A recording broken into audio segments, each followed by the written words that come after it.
Hey guys, Dylan from the Geek Duo here, and today I'll be bringing you my RWBY Volume 8 Chapter 12 breakdown. And let me just say, this was yet another great episode. I honestly think that Volume 8 is now my favorite volume. In fact, I've been thinking this as a possibility for the past couple chapters. Before we get started, I want to explain why I didn't do a breakdown for chapter 11. Because if you watch these, you probably found out that my breakdowns are basically just a retelling of the episode. Unlike Phoenix, who knows how to actually do a breakdown, or Arnold or Xiaolong, who do their live stream discussions. And because of this difference, I couldn't, in good conscience, release a video after we were requested not to spoil specifically that episode. Because Neith requested that spoilers for episode 11 be kept to the minimum, and I didn't feel right releasing something like this with that being requested of us.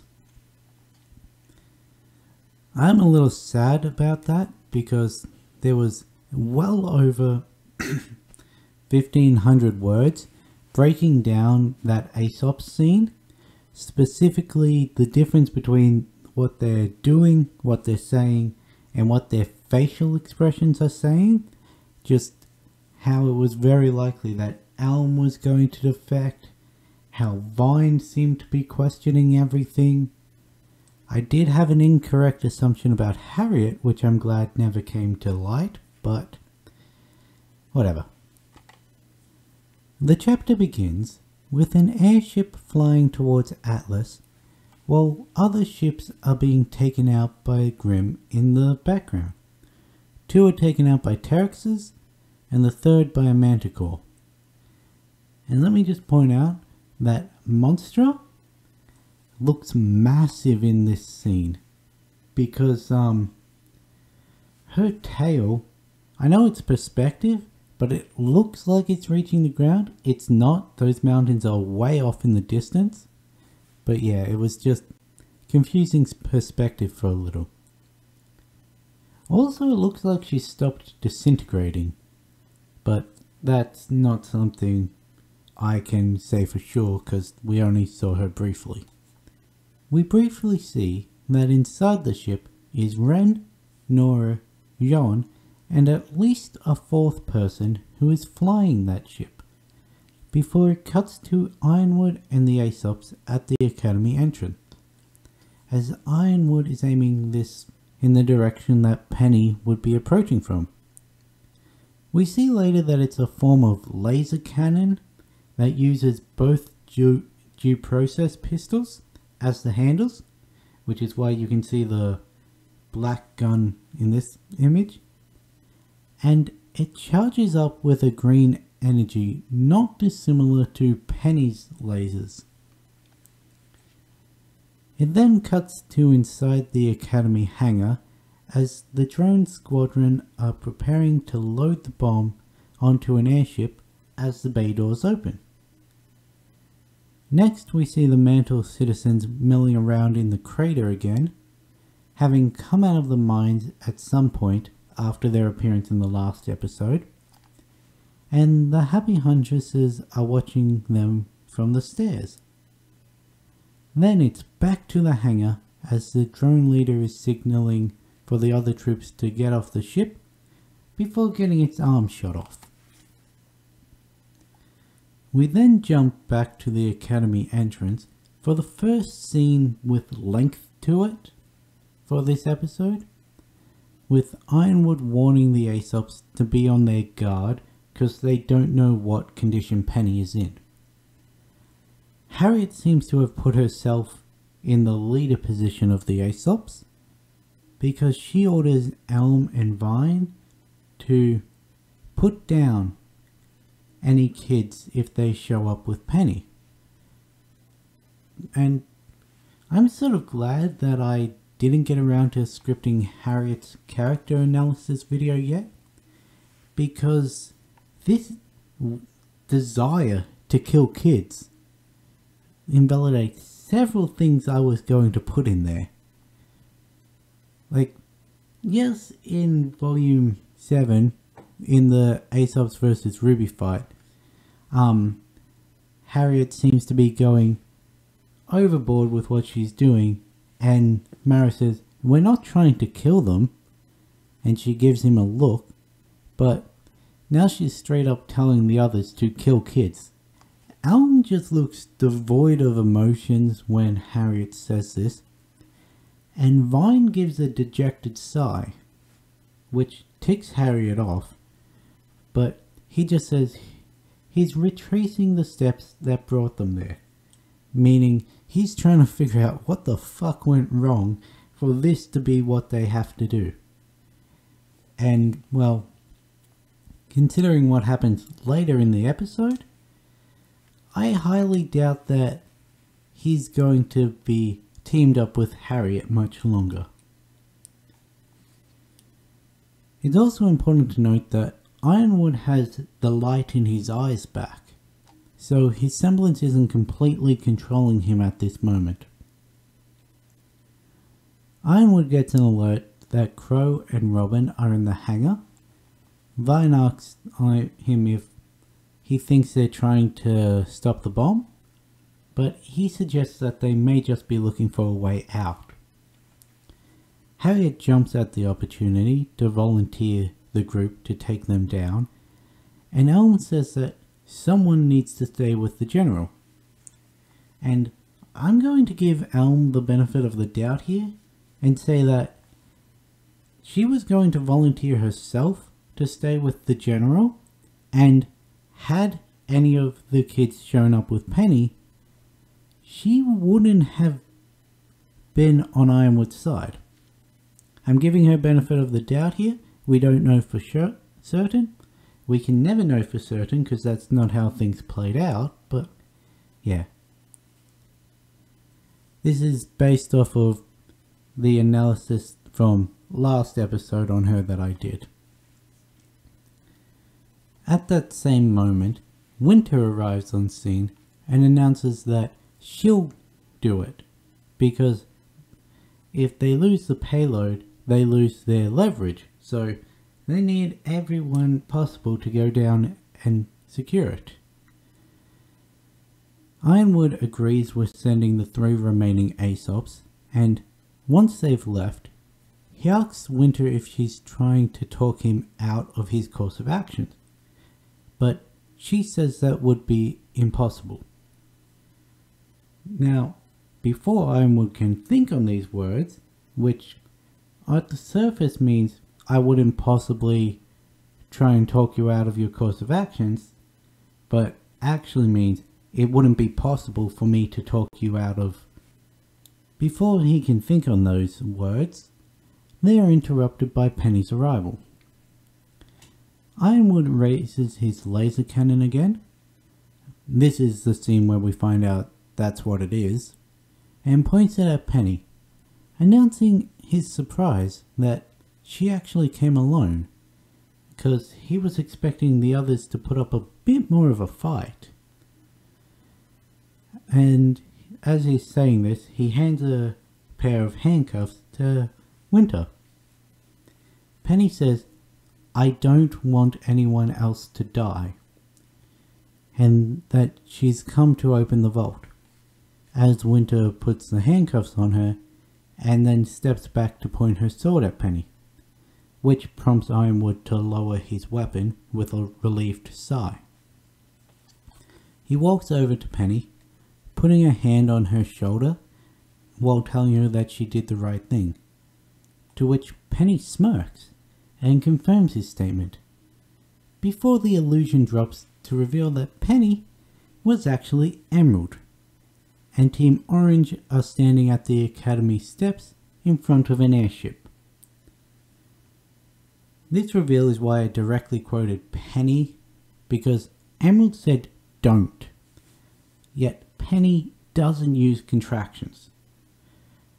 Sure, it's a minor slip up, and honestly, the only person I think that would have picked up on it is Pietro and Ruby. Because sure, Ironwood and Winter know Penny well, I don't think they know her enough to notice that she doesn't use contractions at all. I didn't even pick this up in my initial reaction. I did, however, pick up on the unpenny-like smirk and the shift in her voice to something more Emerald-like just before the illusion dropped, because this is what Penny normally sounds like. I don't want anyone else to die. And this is what Penny sounded like just before the illusion dropped. I have. And well, we all know what Emerald sounds like. Feels weird. Emerald coyly comments that it feels weird to have done the right thing, before performing a standing backflip kick to Ironwood's chin, sending him staggering backwards and causing him to toss his weapon, which she catches and then cloaks herself so that he doesn't have access to either of his guns or the laser cannon. It also means that she's not involved in the upcoming fight, but honestly, Ironwood's already outnumbered. As she lands, a new song starts playing, and it plays over the two fight scenes that we see, because it briefly cuts to the hangar as the Aesops arrive to see Crow and Robin taking out several military drones before it jumps back to the academy entrance.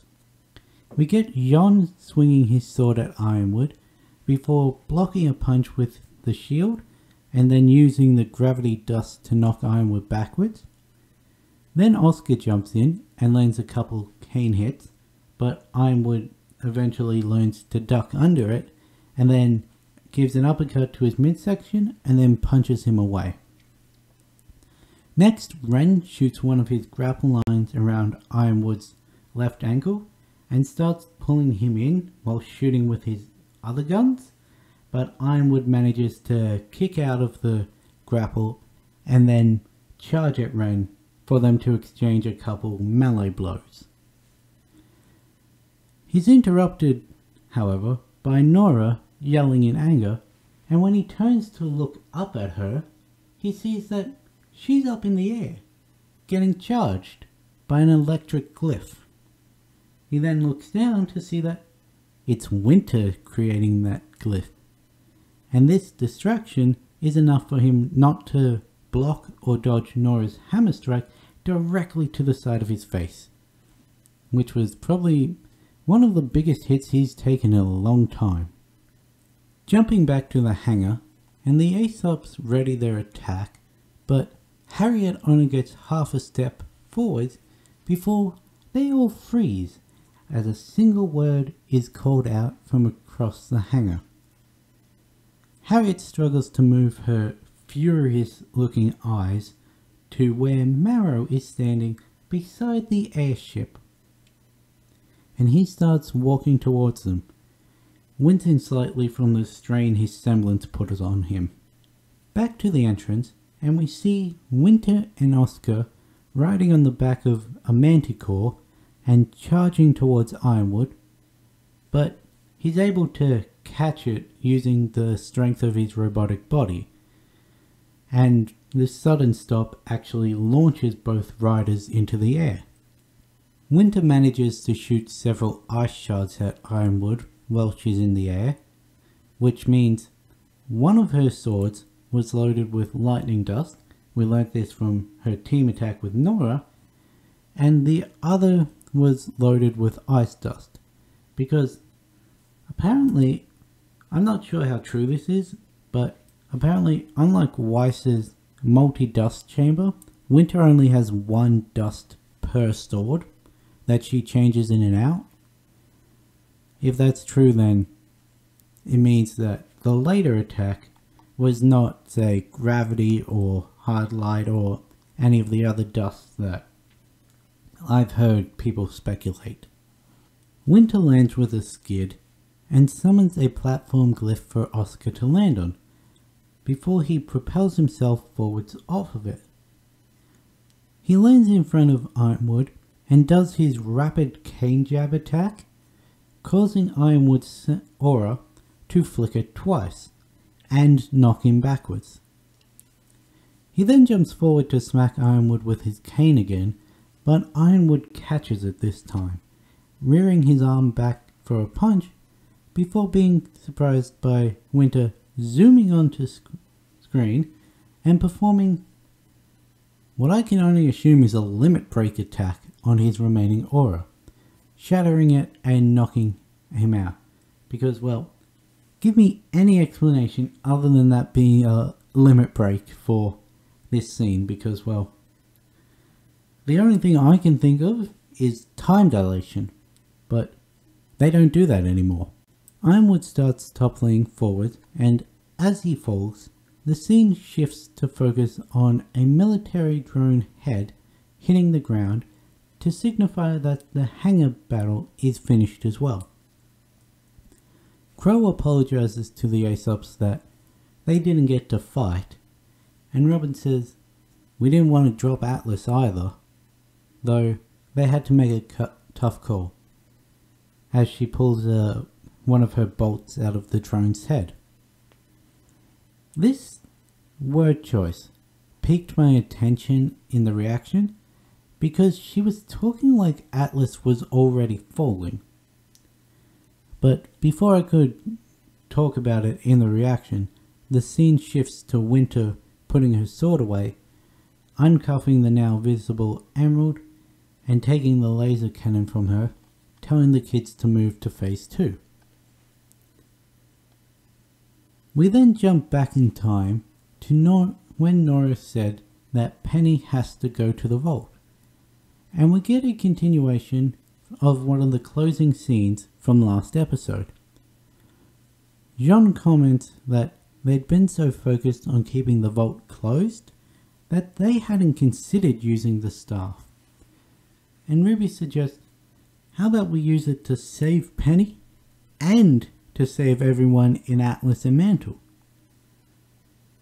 As she's saying this, they're suddenly interrupted by Weiss's scroll indicating an incoming message, and when she pulls it out, she sees that it's from Winter. It then jumps back a few minutes more and across to the academy as Winter is shoving the now unbound Marrow into the elevator. He's confused as to why he's not in handcuffs anymore, and then demands to know if she wasn't planning on arresting him, why did she punch him in the face? And Winter, she's furious at him because he almost got himself killed. She pulls out her scroll to start texting Weiss, with Marrow looking over her shoulder, but before she finishes the text, the elevator arrives at the floor that Crow and Robin were waiting on. The next cut takes us back to the manor as all 11 kids, Ruby, Orange, Penny, Emerald and Whitley, are sitting around the dining room table, with Jean still amping Penny, and they're coming up with the plan that they carry out this episode. Weiss outlines the known constraints, that being that people are still trapped in the crater. Penny's directive is to terminate once the vault is open, and if Ironwood finds out about this, he's going to blow up Mantle. And Oscar reminds everyone that once the staff is removed and used, Atlas only has enough gravity dust to stop it from immediately falling. Jean suggests using the staff to teleport everyone to a different kingdom, but Oscar says that's not how the staff works, and he still needs to inform them about him, aka the spirit in the staff, aka Ambrosius, aka a weird fusion of the Blue Fairy, Aladdin's Genie, Merlin, and a couple Greek mythos inspirations. Ozpin warns them that the spirit is a bit of a character. Sure, he can build anything, provided that they explain how and give him blueprints, references, preferably real-world examples. And Whitley informs everyone that he has the city layouts from their evacuation plan that just might be helpful. Weiss, Oz, and Ruby all smile at Whitley's helpful information, but Oz's smile quickly fades as he remembers that they still have to worry about Ironwood, though Weiss assures him that she has a plan and looks at Emerald, which is everything we've seen of the plan up to now. Now that they've outlined phase 1 of the plan, we get visual to accompany them explaining phase 2. Ruby says that Penny and Team Ruby will head to the vault, and Oscar tells them about the hole he created in the end of last volume. So Klein and the Schnees fly them up to the hole, and Ruby pedal bursts her team and Penny up to the platform. Once they land on the platform, the vault senses that the correct maiden is there, similar to how the Haven Vault started to glow when the Spring Maiden was there. And we hear Ruby outline that as soon as the door is open, they need to rush in, grab the staff, and stop Penny's termination. And as she's finishing saying this, we see Penny open the staff. Now, I've always said that this staff reminds me very much of an Isu area from the latest Assassin's Creed games. Just the way in which all the pillars and the ground look, the design on the doors, and the way in which Penny touches the door and the lights just start spreading up the lines and then it just drops in segments was also very reminiscent of one of those vaults. Once the door is fully open, Penny starts grabbing her head, still trying to fight the virus as much as she can, as Ruby grabs her team and rushes over to where the staff is standing, grabbing it and pulling it out of its stand, which immediately freezes time for everyone except the 4 girls. Now I want to point out that Yang is the only person, probably other than Ozpin, who has actually stepped foot in any of the vaults prior to this, and now she's been in 2 of the 4. So it wouldn't surprise me if Yang's also present for the Vault of Destruction and wherever the crown is being held. As time is freezing, we get to see various places where the people are being frozen, such as the Atlas subway, a shot of Team Orange in a broadcast room, the Huntsman in the hangar, Winter walking Ironwood to a cell next to Jacques, and Penny in mid-termination. Another thing that happens as soon as Ruby grabs the staff is Ambrosius emerges, and she didn't say his name. At no point that he comes out of the staff does anyone say his name, so why is he different than Jin? Before we continue with this scene, let me just say that I absolutely love this guy. I know it's going to be way too broken if they just keep calling upon him like every problem, just create something to fix it. But also, I want to see this guy more. He's funny and he's very mischievous. It's a characteristic that's very befitting of a genie especially one that actually creates things. I'm not too familiar with Jinn, like the DJINN. I'm not familiar with those as I am with Ambrosia's genies, but yeah, I don't know how much she matches her name versus him matching an actual genie.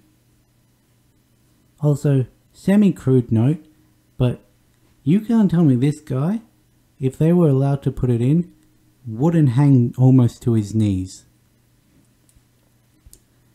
And with that mental image, Ambrosius was super excited to finally be able to create something that he deemed worth his time, because apparently creating a floating city is pedestrian. RWBY calls his attention down to them and tells him that Penny's dying, and he says, "I'm assuming you guys know I can't bring people back from the dead, right? It's against the rules."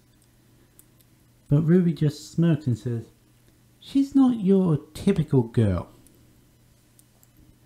This comment piques his interest, so he flies over to get a closer look at Penny, even going as far as to create a loop for closer inspection, though this was more likely for show than actual function. This is also the most important detail of the episode in my mind, him creating the loop, because it helps clear up the main confusion from later in this chapter. Ambrosius expresses his desire to meet whoever created Penny, maybe foreshadowing Pietro coming into contact with the staff in the future, before he notices the virus inside her. He flies back over to RWBY, telling them that he assumes they have a clever plan to fix this, but I will create exactly what you tell me to. Don't complain if that's not what you wanted. Which is very, very genie-like.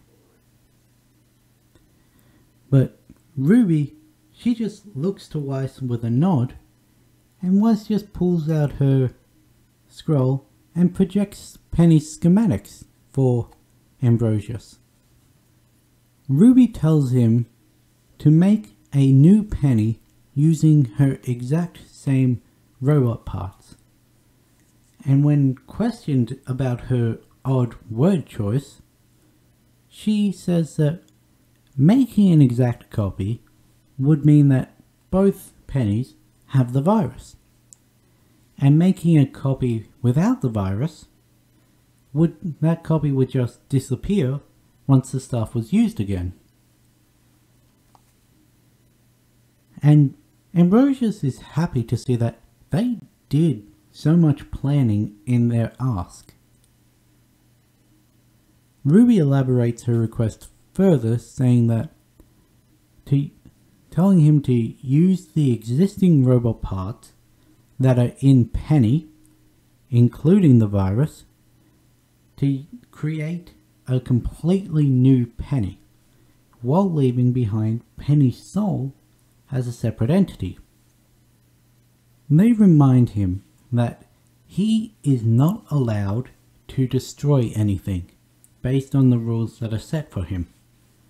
So, while they're saying create a new body out of these robotic parts, they're saying, by not saying, that he's going to have to do something to contain Penny's soul, because that can't survive without a body. However, all of Penny's body is mechanical.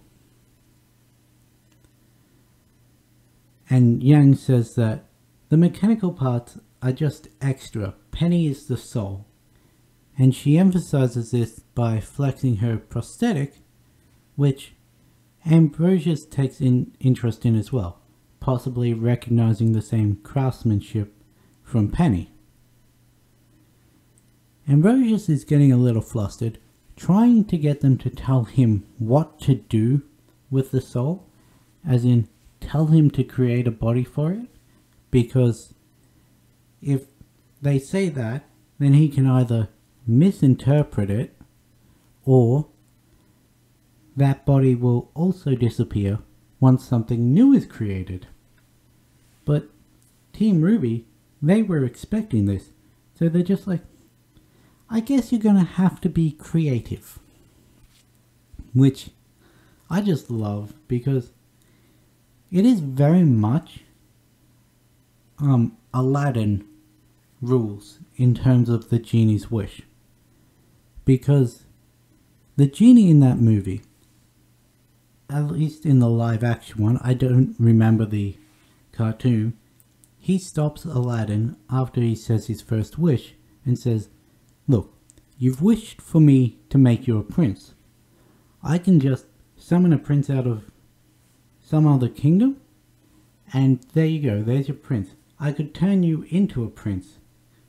I could create a kingdom in which you've always been prince. You need to be more specific. It also means that since they never actually told Ambrosius to make Penny a human body to house her soul, that was never part of their request. So it is a byproduct of their request that circumvents the restrictions of one creation at a time. Much like, had Aladdin in that movie chosen the third option to create a kingdom in which he had always been prince, later down that movie, when Jafar strips him of his princehood, that kingdom still would have existed. It just wouldn't have had a prince anymore. So, because that wasn't the direct part of the wish, it remains even once the original wish is nullified. Much like how Penny's human body, which wasn't part of the request, isn't nullified when the staff is used again after Penny's new robotic body is created. I hope I've done a good explanation of that, because I've seen a lot of people confused as to why Penny's human body remains. I know I'm jumping ahead a bit, but I just wanted to get this out because I have seen a lot of people confused about it, and well, I understood it. I wanted to help you understand it. Ambrosius seems genuinely happy that he's being given the chance to have free reign over something, and that he doesn't have to monkey paw anyone. So he starts zipping around the screen, muttering half thoughts to himself, and he does add a little touch of the Ship of Theseus paradox into this muttering, because he's like, oh, how much of this new thing will be my work, how much of it will be the original Penny? He's referring to the human body, but he explains how exciting he finds the idea and how dangerous it would be for Penny, since he doesn't exactly know what's going to happen.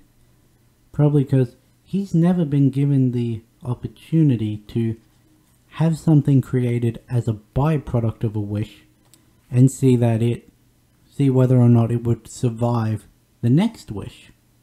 So he's as in the dark as Team RWBY is, and Weiss tells him that they don't have any other choice, so go ahead. He sends forth his magic to pick Penny up, scanning and copying her components before a flash emerges from where she was, and when that flash subsides, there are now 2 pennies standing at the entrance of the vault. And then he dissolves back into the staff. We jump back to the hangar as Crow and Robin are putting away their weapons, while Marrow still has the Aesops frozen, and there is a metal groaning sound that can be heard. Like, think back to Amity when Cinder melted the support pillars, how that was groaning under the weight. Think that, but the entire hangar. Then we jump back to the terminal room as everything around them is shaking, and Jean realizes that this is his signal to proceed with the next part of the plan. He tries to figure out how to use the terminal, while Nora versus her concern for Penny. Oscar says that they need to get their message out, and Emerald tells him to hurry up.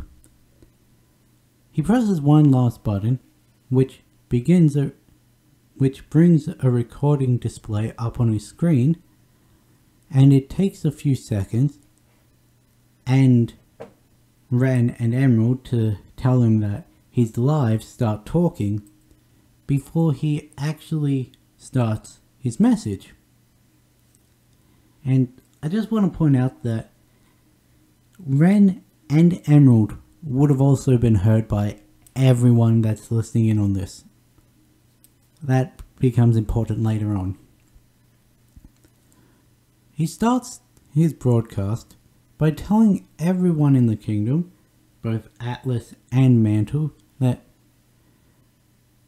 don't panic, Atlas is falling, but... And then the entire CCT system shuts down, including in-kingdom communications. So, something happened to completely destroy every CCT tower and CCT relay tower in the area simultaneously. And my bet's on Watts, because he's the only person I know who would be able to do that, to get into the system and shut them all down without the tower having to be destroyed. Now, there is one point to note, and that is, if Atlas CCT is completely irreparable, there is still Amity, because if they can fix that stabilizer and get it back into atmosphere, Ironwood said that it would be able to support global communications even if another tower was taken down. So that being up in the atmosphere is the equivalent of 2 on-ground CCT towers.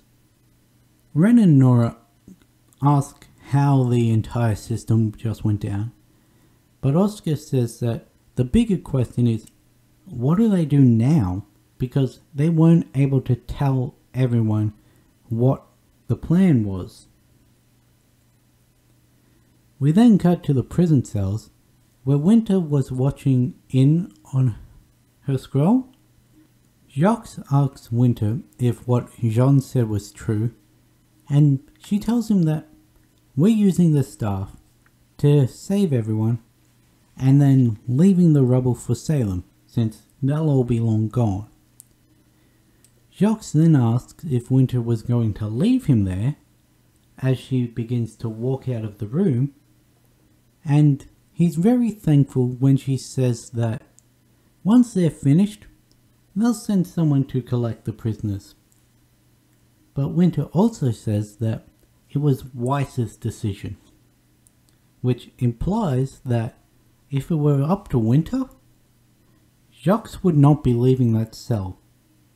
Back to the vault, and we see Team RWBY cautiously approaching the 2 pennies, the one on their left opening her eyes and inspecting her new human hand, and the one on the right carrying out its directive to self-terminate, though it is attempting to stagger its way over to human Penny, as killing her would also count as self-termination. It doesn't make it though, collapsing in a heap as the red light leaves its eyes. I also want to point out that, while I didn't notice this in my reaction, Human Penny's neck clip no longer has the power symbol. Her bow is now real, and this explains why she has no shoes on, since the shoes that she had up until now were actually her legs. It doesn't explain why she doesn't have gloves anymore, since they seem to be an actual piece of clothing, much like her dress, since Cinder was able to burn her glove. Though that has been inconsistent last episode and this episode, because up until chapter 10, her right glove was burnt from the attack at Cinder. Episode 11, at no point that we see her is it burnt, and it switches between burnt and unburnt in this episode. So obviously someone had been using the wrong model for certain scenes. Anyway, back to the episode. Ruby puts her hand on Human Penny's shoulder, and from this point on, since there's now only one Penny left, I will be referring to Human Penny as Penny. She asks if Penny's okay, and Penny decides to answer this, not with words, but by hugging Ruby. She's surprised at how warm Hugs feels, and wants to feel it more, so she jumps from Ruby to Weiss, and then gets a glint in her eye as Yang and Blake walk over. When she hugs Yang, she actually picks her up off the ground, and when she hugs Blake, she's actually the one who's picked up off the ground. Weiss comments on how they should see if their plan works, and they should start the evacuations, so she twirls the staff around and then summons Ambrosius again. He comes out of the staff, all excited to create again, and then realizes, oh, I'm with the same people. Oh well, don't need to put on my usual flair. Yang tries to speed through the explanation of the second request, trying to make it a more streamlined creation, asking if he could create a bunch of doors in Atlas that all link to a single point in Vacuo. And he says, sure, I just need coordinates and specs for each door, an explanation for bending space and time to account for the much greater traffic on one side, and the single point of exit on the other. They were expecting the complications with this quicker plan, so they did create a plan B, which involves creating a central location to link the doors in Atlas to the door in Vacuo. A place not unlike the vaults, since the vaults aren't on Remnant and they can only be accessed through specific circumstances. Ambrosius comments that they must be smarter or more foolish than they realize, and asks for a reference. So Weiss pulls her scroll out again and shows him the schematics for snowshoe shipping, as well as the layout of where everyone in Atlas and Mantle are. Though they don't show anything about Amity, which makes me worried about Pietro and Maria. Now, there are three concerning parts about this plan from Ambrosius' side of the creation, because first off, he says they're either smarter or more foolish, so that means something bad could happen with the creation of a vault-like area. Secondly, he smirks as he's looking through the schematics, almost in a yes, I get to do something mischievous kind of way. And what he says at the very end of the episode, which we'll get to shortly. He then, without a word, starts creating doorways, platforms, and pathways in an empty vault space, linking to doorways created all over Atlas and Mantle, with an average of 3 doors for each platform, and then paths linking these platforms to a singular door that is the exit to Vacuo. I also want to point out that this solid door to Vacuo looks like it's stuck onto a Dyson sphere. I don't know if that's going to be important or anything, but I just wanted to point that out because I find them cool.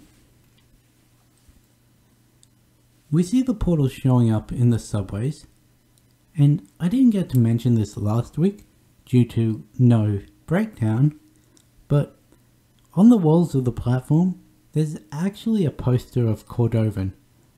Obviously from before she was stationed at August, considering her hair is black in the photo, but she does still have a mech. We also see the portals being created all over the crater, and Joanna and Fiona walk over to one, with Joanna sticking her arm through, surprising Fiona when it doesn't come out the other side, and then Joanna fully walks through. She does stagger a little when she gets on the platform, which, again, concerning with what Ambrosius says right at the end, but she then turns around to seemingly go back to the crater and tell everyone to start funneling through the portals. We get voiceover of Weiss explaining how the people will walk in through the portals on one side and then exit on the other side with a one-way ticket to Vacuo. Ambrosius tells them that everything is done and that they were disappointingly thorough, but as they turn to walk through the portal, the one he created outside the vault, where we actually see the new robotic Penny disintegrating because her creation time is done, Ambrosius stops them to give them a warning about the central location, telling them, "Do not fall." Okay, and with that dire warning. And that's the third concerning part of the episode. Obviously, something bad is going to happen. Someone's going to fall. I'm getting very Mark of Athena vibes from this. If you're familiar with the Riordan verse of Percy Jackson, Heroes of Olympus, all those books. Spoilers for that, but at the end of Book 3 of Heroes of Olympus, which is the second series, Percy and Annabeth fall into Tartarus, and they tell Nico and the rest of the 7 to meet them at the other end at the exit, because they need to close the doors at the House of Hades, so they've got a team working through Tartarus to get that side closed, and they've got the heroes on the outside working to get it closed. And I'm getting the same vibes from that, in which some of our heroes are going to fall from the pathways, and then they're going to have to fight their way through wherever they end up to get back to where the other kids are. And I think this for several reasons. One, the fact that he said don't fall means that at least one person's going to fall. Two, we see at the very end of this episode, which is the next scene after this, that Cinder is down in the subway with all the people about to head through the portals, meaning she's going to be passing through that area as well, either directly pushing people off or waiting for the kids to fight them and hopefully throw them off. 3. Carrie said that before we get to Vacuo, there is going to be a detour. Now, considering we've got 2 episodes left of this volume, and all they need to do to get to Vacuo is walk along a pathway and then out a doorway, and they're in Vacuo. So that means something's going to happen in these next 2 episodes that carries over into Volume 9 to stop them from actually reaching Vacuo straight away. And what better way to do that is for them to fall into where the vault dimension is. We also still haven't heard Blake's screams, which we were told about multiple times. I still don't reckon we got that scene with Neo where they said she would do something to make us hate her. So everyone assumed that that was her using Nora's image to mess with Ren, but I believe it's going to be something worse than that. My thought when I was watching this episode is actually she's going to kill Human Penny because there's no bringing her back from that. But I don't know if that's going to happen. Maybe she just pushes people off. Or maybe, say, half of Team RWBY fall, and they fall with Neo. So Neo has to team up with RWBY and Yang. I've chosen those 2 specifically because of how much they dislike each other. They have to work together to get to the other end. Because nothing's better than enemies being forced to work together to survive. I still haven't mentioned the final scene of this episode, which is Weiss giving the staff to Penny, who manages to figure out how to collapse it. And then they start to head through the vault, and RWBY says that hopefully they've thought of everything. But as she's saying this, we get that scene of Cinder in the subway. And that's how it ends. So yeah, really good episode. Really good theory fuel. Especially with the whole don't fall off. It's basically coming down to who is going to fall. It's not will they fall, it's who's going to fall. Because I reckon, how about we split the dynamics a bit?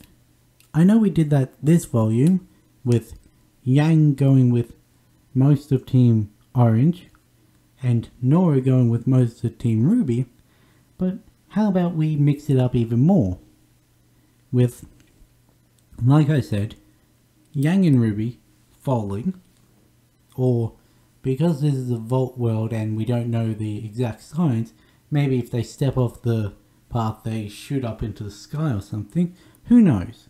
But yeah, let's say those 2 go off.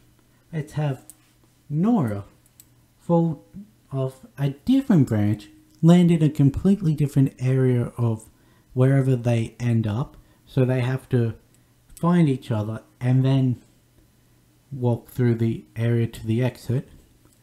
Let's say one of the villains falls off as well. And who else? I reckon having Penny or Oscar down there would make it a little too easy. Especially if Penny has the staff. Though no, they'd need the staff, because if Cinder gets her hand on that staff and collapses the vault area, then they're stuck in there forever. So yeah, that's the team. RWBY, Yang, Penny, Nora, and Neo.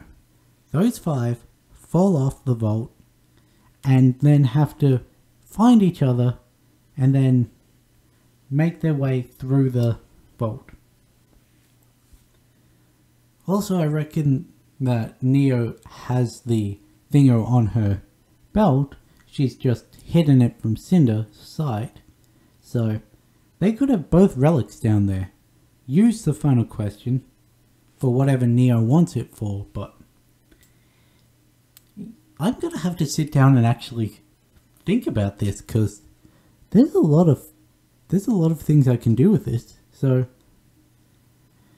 anyway, if you guys enjoyed this video and noticed anything in the episodes that I didn't put into this, you noticed anything in this breakdown that I got wrong, or you want to discuss who you think is going to fall off the vault, comment them down below, and I'll catch you in the next one.